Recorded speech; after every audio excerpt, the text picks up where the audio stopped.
Hierdie Pasella kuier begin op ons karaktervolle Weskus, meer spesifiek in Saldanha se Baai. Ons is hier om meer uit te vind oor 'n baie interessante boerdery. Mossels wat gekweek word deur die Imbaza Mosselboerdery projek. Omdat die Benguela stroom met sy ryk hoeveelhede plankton in die baai invloei, is dit 'n uitstekende plek vir hierdie soort plaas. En met dit dat die see se hulpbronne onder druk is dit 'n goeie manier om mossels op Sassie se groenlys te hou. Verduidelik vir my, hoe werk die mosselboerdery proses? Ons begin met 'n kaal tou, lekker rowwe tou waarop mossels kan vassit en ons gooi dit hier uit op die vlotte. Gewoonlik hierso in die begin van somer, November in Suid-Afrika, as die suidooswinde in Suid-Afrika begin waai, dan begin die mossels te kyk. Dit vat seker nog so 'n week, 3 weke, waar die mosseltjies dan half in 'n larwe stadium in die baai ronddryf en dan is hulle op soek na 'n plekkie om te kom sit. En dan swem hulle gelukkig by ons kaal tou verby en hulle begin vassit. Hoekom nie boerdery in die vlotte spesifiek hierso posisioneer? Wel, in die baai het ons lekker diep water en ons kry 'n konstante stroom van nuwe wat ons noem nutrient-rich water wat deur die baai sirkuleer en dit kom uit die suide uit. En ons het ook ons vlotte so geposisioneer uit 'n suid-noord oogpunt, laat hulle die wind en die brander se energie kan absorbeer, maar ook laat hulle die voeding opvang.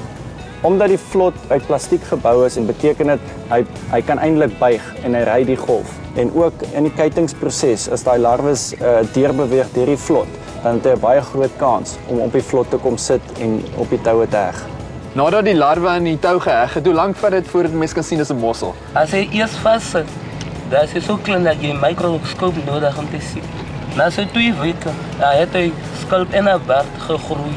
Na 2 maande dan lyk hy nou so. Dit jy kan nou sien as ek hierso afbreek, hier is duisende mosseltjies en hulle sit baie dig op mekaar. So ons los hierdie tou vir omtrent so 6 maande en dan dun ons hom uit. So ons haal hom uit die water uit, ons haal al die mossels af en ons saai hulle net bietjie dunner weer terug op 'n produksietou. Is die idee om ruimte te skep sodat die mossel kan ontwikkel?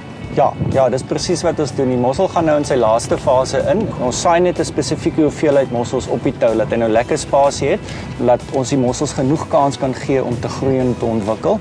Ek het iewers gehoor dat 'n mossel tot 50 jaar oud kan raak. Ja, die mossel kan oud raak, maar hier by ons hy groei net tot 'n jaar. Dan is hy oud genoeg. Dan lyk hy omtrent so. Ja, as ons nou eers die mossel op markgrootte het, in Suid-Afrika kweek ons hom omtrent so tussen 8 cm op tot 12 cm groot. So is 'n lekker groot mossel wat ons hierso kweek. Die boerdery is 'n bemagtigingsprojek wat in 2003 begin is. Tans is daar 6 eienaarboere wat hul kommersiële plase so uitgebrei het dat hulle binne die volgende 2 jaar 1000 ton mossels jaarliks behoort te lewer. Elk werk totaal onafhanklik en het sy eie toerusting en mense in diens. Mens kry dikwels bemagtigingsprojekte wat vuur en vlam begin en dan verloor hulle se halfpad stoom.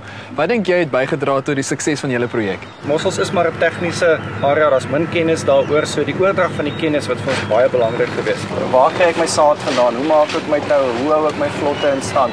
Hoe organiseer ek my oessiklus? Hoe kom ek see toe? Watse tipe mossels wil die mark hê? Jy weet, al daai fasette het ons hulle deurgeneem. Vincent, hoe voel dit vir jou om die boer op jou eie plaas te wees? Ek voel suksesvol en gelukkig.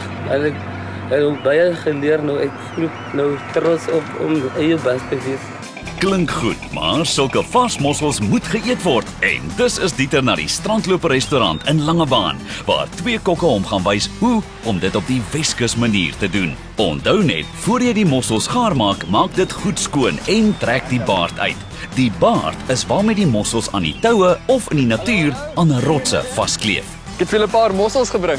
Ek was bietjie bekommerd geweest oor my mosselmandjie, maar lyk my pas my mooi in hier by julle. Dis baie mooi mossels. Die geheim is jy moet nie baie karring aan die mossels nie. Jy moet net die pot op die vuur sit as die vuur lekker warm is en dan gooi jy die eie in en die wyn in en dan gooi jy die mossels saam in. En dan kook ons hom. En sodra hy oop gaan, dan is hy gaar. Dis so lekker vinnig, dit klink amper soos 'n wegneem ete uit die see uit.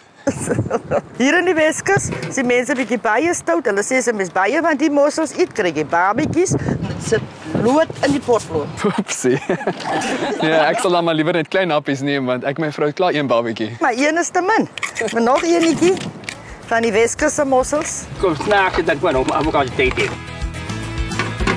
Ons kokke sê dat jy ook knoffels, seldery en petersilie saam in die pot kan sit en 'n roompie kan deurroer as jy lus het vir iets ryker. Ek wag nou al die heel dag hiervoor. Smaaklik ete julle. Vat die eerste een, Thomas. Onthou om die mossels nie te lank te kook nie. 2 minute is genoeg en dan kan jy lank en stadig sit en smil. Dis mos nou Weskus kos op sy beste.